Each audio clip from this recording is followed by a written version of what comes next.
नमस्कार दोस्तों, आप सभी का हार्दिक स्वागत एवं अभिनंदन है हमारे YouTube चैनल जीवन रचना में। दोस्तों, आज के इस युग में सभी को यही लगता है कि सिर्फ मैं ही दुखी हूँ और बाकी सब बहुत ही सुखी हैं। लोग एक दूसरे को देख देख कर दुखी होते रहते हैं। आज की इस खास वीडियो में जानेंगे कि असल जिंदगी में सुखी कौन है। बहुत समय पहले की बात है, एक बार एक भिखारी गांव में भीख मांगने के लिए जाता है। भिखारी भीख मांगते मांगते वह गांव के एक किसान के दरवाजे पर पहुंचता है। वह भिखारी किसान के घर का दरवाजा खटखटाता है, लेकिन अंदर से कोई आवाज नहीं आती। दरवाजा खुला होने के कारण वह अंदर की तरफ झांकता है और देखता है कि किसान और उसका पूरा परिवार एक साथ बैठकर बात कर रहे हैं। बच्चे किसान के साथ लिपटे हुए हैं और मौज मस्ती में खेल रहे हैं। भिखारी को लगा कि शायद दरवाजा खटकने पर किसी ने ध्यान नहीं दिया है, इसलिए उसने आवाज लगाई। फिर किसान की पत्नी ने बाहर आकर उस भिखारी को भीख दे दी और कुछ अनाज दे दिया। उसके बाद वह भिखारी वहां से चला गया और कुछ आगे चलकर वह यह सोचने लगा कि किसान का कितना खुशहाल परिवार है और किसके परिवार के सभी सदस्य कितने सुखी हैं। बच्चे माता पिता के साथ खेल रहे थे। सब कुछ देखकर कितना अच्छा लग रहा था। काश मेरा भी परिवार होता। किसान का परिवार कितना खुश है और एक मुझे देखो, दिन भर भीख मांगना पड़ता है, फिर घर आकर खुद से खाना बनाना पड़ता है और मुझे कितनी परेशानी होती है। इसके बाद वह भिखारी अपने रास्ते निकल गया और किसान के परिवार ने खाना खाया। और खाना खाने के बाद किसान अपनी पत्नी को कहने लगा कि घर खर्च के लिए पैसे नहीं है, बड़ी परेशानी है, साहूकार से उधार लेना पड़ेगा। पता नहीं इस बार साहूकार उधार देगा या नहीं। किसान की पत्नी ने उसे धैर्य रखने के लिए कहा और बोली, आप जाओ, आपको साहूकार पैसे दे देगा। किसान गांव में एक सेठ के पास गया, जिसके पास कपड़े की एक बहुत बड़ी दुकान थी। किसान ने सेठ से 1000 रुपए मांगे और जब सेठ किसान को पैसा दे रहा था तो उसने देखा कि वहां पैसों का ढेर लगा हुआ है। किसान जब वहां से निकला तो वह सोच रहा था कि साहूकार कितना खुश है। मैं कहां 1000 के लिए घबरा रहा हूं, परेशान हो रहा हूं और इस सेठ के पास लाखों का हिसाब चल रहा है। किसान यह सोचते सोचते घर चला गया। वह सेठ जो कपड़े दुकान पर बेचता था, उन्हें खरीदने के लिए शहर जाना पड़ता था। वह शहर की एक बहुत बड़ी दुकान से कपड़ा लाता था। अगले दिन वह सेठ शहर पहुंचा और वहां जो बड़े दुकान के सेठ जी थे, उनसे मुलाकात की और उसने सेठ से कहा कि कपड़ा खरा है। तभी बड़े सेठ के पास उनका एक कर्मचारी आया और बोला, लाखों का फायदा हो गया है और कोलकाता में माल पहुंच गया है। मुंबई में कल लाखों का माल पहुंच जाएगा और कल फिर से लाखों रुपए आ जाएंगे। गांव के सेठ को यह सब कुछ शहर के सेठ के यहां देखने और सुनने को मिल रहा था। जब गांव का सेठ वहां से निकला तो वह सोचने लगा कि मैं अपने आप को इस गांव का सबसे बड़ा सेठ मानकर बैठा हूं और हजारों में खेल रहा हूं और यहां तो लाखों का फायदा हो रहा है। यह सोचते सोचते वह सेठ कपड़े लेकर अपने गांव के लिए रवाना हो गया। इसके बाद शहर वाले बड़े सेठ के पास उनका नौकर आया और बोला, एक खबर आई है मालिक, लाखों का घाटा हो गया है। सेठ जी का दिमाग ठनक गया। तभी सेठ जी का दूसरा नौकर आया और बोला, आज आपको दावत में जाना है। अपने जो राय बहादुर साहब हैं, उनके यहां दावत है। आप तैयार हो जाइए, हमने मोटर गाड़ी लगा दी है। सेठ जी दुखी मन से तैयार हुए और गाड़ी में बैठ गए और कुछ देर के बाद सेठ जी राय बहादुर के घर पहुंच गए। वहां दावत सजी हुई थी। बड़े बड़े सेठ आए हुए थे। सेठ जी के लिए तो बैठने तक की जगह नहीं थी। जैसे तैसे इनको कुर्सी मिली। उसके बाद सेठ जी देखने लगे कि कमिश्नर आ रहा है, कलेक्टर आ रहा है, बड़े बड़े अधिकारी साहब आकर मिल रहे हैं। यह सब नजारा देखकर सेठ जी सोचने लगे कि कहां मैं अपने आप को बड़ा सेठ मानकर बैठा हूं और कितना खुश हो रहा हूं। सबसे ज्यादा तो सुखी यह हैं, इनके पास बड़े बड़े अधिकारी आते हैं, चाय पीते हैं, हाथ मिलाते हैं, जलवा तो इनका है। इसके बाद सेठ जी राय बहादुर साहब से मिले और उन्हें तोहफा दिया, खाना खाया और अपने घर के लिए रवाना हो गए। राय बहादुर साहब के यहाँ दावत खत्म हो चुकी थी और इनका सर दर्द होने लगा, क्योंकि इन्हें दिन भर से चिंता थी कि दावत कैसी होगी। वह जाकर कमरे में लेट गए और नौकर आकर उनकी सेवा करने लगे। जब सर दर्द बढ़ गया तो डॉक्टर बुलाया गया। तभी राय बहादुर साहब को एक संदेश आया, जिससे मालूम चला कि व्यापार में घाटा हो गया है और अब उनका सर दर्द और भी बढ़ गया। राय बहादुर ने अपने नौकरों से कहा, क्या जिंदगी है, बड़े बड़े अधिकारी को चाय पिलानी पड़ती है, पार्टी रखनी पड़ती है, वह सब करते हैं, इसीलिए हमें भी दावत रखनी पड़ती है, वरना कौन इतना सरदर्द मोल ले। तभी उन्होंने देखा कि खिड़की से एक भिखारी जा रहा था जो अपने हाथ में डंडा लेकर गाना गा रहा था। राय बहादुर साहब ने नौकरों से कहा, देखो, जिंदगी में खुश तो ये है, सुखी तो ये है, इसको कोई चिंता नहीं है, ना घाटे की ना फायदे की।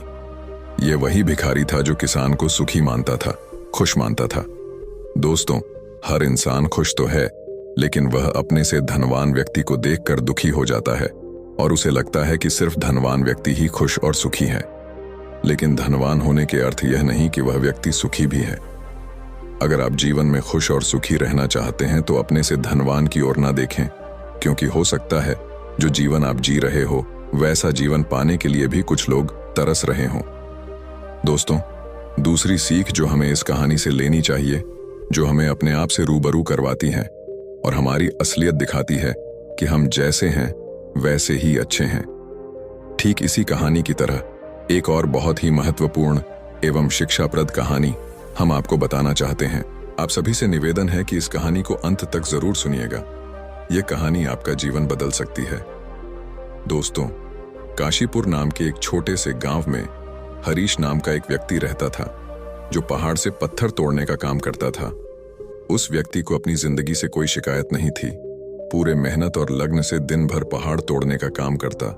शाम को काम खत्म होने के बाद जो भी पैसा मिलता उसे लेकर अपने घर आता और अपने परिवार वालों के साथ कुछ समय व्यतीत करता था और फिर चैन से सो जाता था। ऐसा करते हुए उसे कई साल बीत गए थे।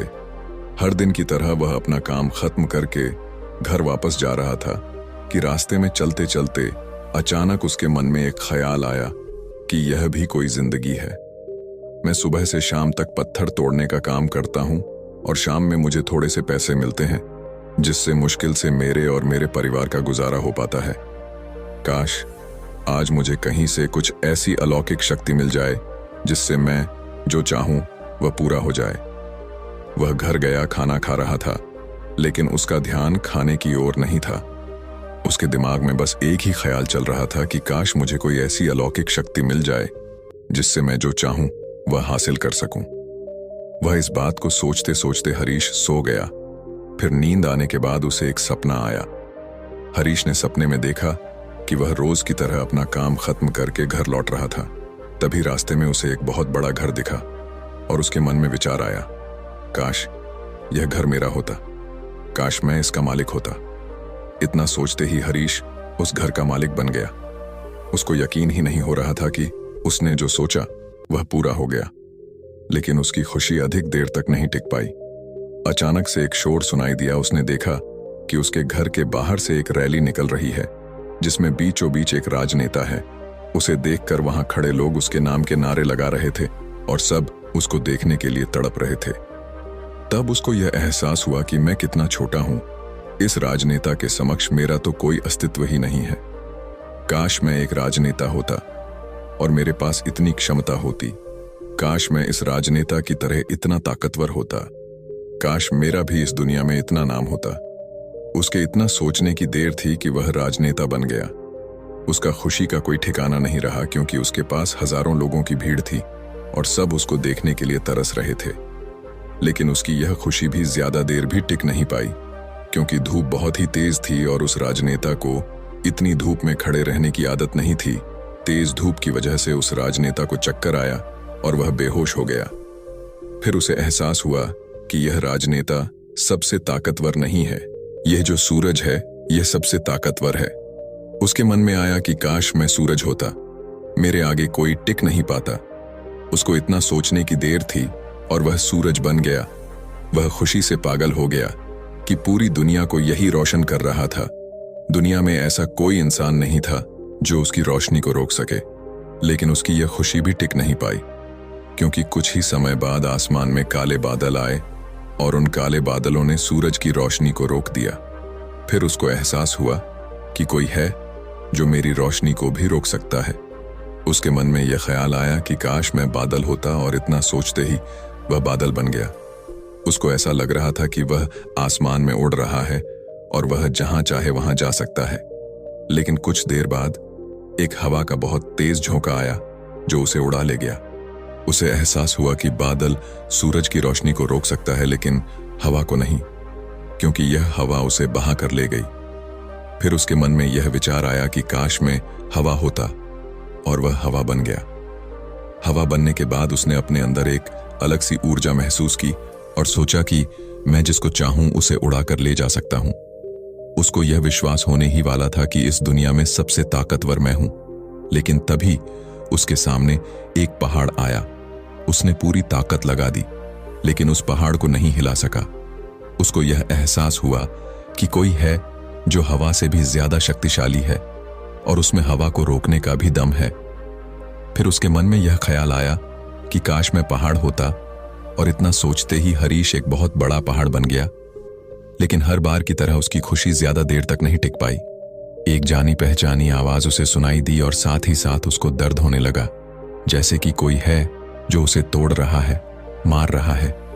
तब वह दर्द से चीखने लगा, और उसके मन में आया, मैं वह बन जाऊं जो पहाड़ को भी तोड़ने का दम रखता है। लेकिन इस बार उसकी यह ख्वाहिश पूरी नहीं हुई। वह चिल्लाने लगा। उसने अपनी पूरी ताकत लगा दी, लेकिन इस बार वह पहाड़ ही रहा, और वह नहीं बन पाया जो पहाड़ को भी तोड़ने का दम रखता है। उसका दर्द बढ़ता ही चला जा रहा था। उस दर्द के कारण अचानक हरीश की घबराहट में नींद खुली तो उसके सामने एक शीशा था। उस शीशे में खुद को देखा तो समझ आया कि मैं पहाड़ के अलावा वह क्यों नहीं बन पा रहा था जो मैं बनना चाह रहा था, क्योंकि असलियत में मैं वही हूं जो पहाड़ को तोड़ने का भी दम रखता है। अब हरीश अपने सपने द्वारा जीवन की असलियत जान चुका था। दोस्तों, किसी से कुछ सीखना अच्छी बात है, लेकिन अपना अस्तित्व को भुलाकर किसी और के अस्तित्व को अपना लेना खुद का एवं साथ ही उस ईश्वर रूपी कारीगर का भी अपमान करना होता है जिसने आपको सबसे अलग बनाया है। हम भूल जाते हैं कि हम सभी में एक ऐसी खासियत होती है जो हम सबको दूसरों से अलग और महत्वपूर्ण बनती है। बस उसे हमें खुद के अंदर तलाश करना होता है। दोस्तों, इसलिए आप जैसे भी हैं, आप अच्छे हैं। आपको किसी के भी जैसा बनने की कोई जरूरत नहीं है। आप जैसे भी हैं सर्वश्रेष्ठ हैं। दोस्तों, हम उम्मीद करते हैं कि आपको इस शिक्षाप्रद कहानी से बहुत कुछ सीखने को मिला होगा। आप सबसे केवल एक निवेदन है कि वीडियो को लाइक और शेयर जरूर कर दें, और हमारे चैनल जीवन रचना को सब्सक्राइब अवश्य कर लें। आप सभी का बहुत बहुत धन्यवाद।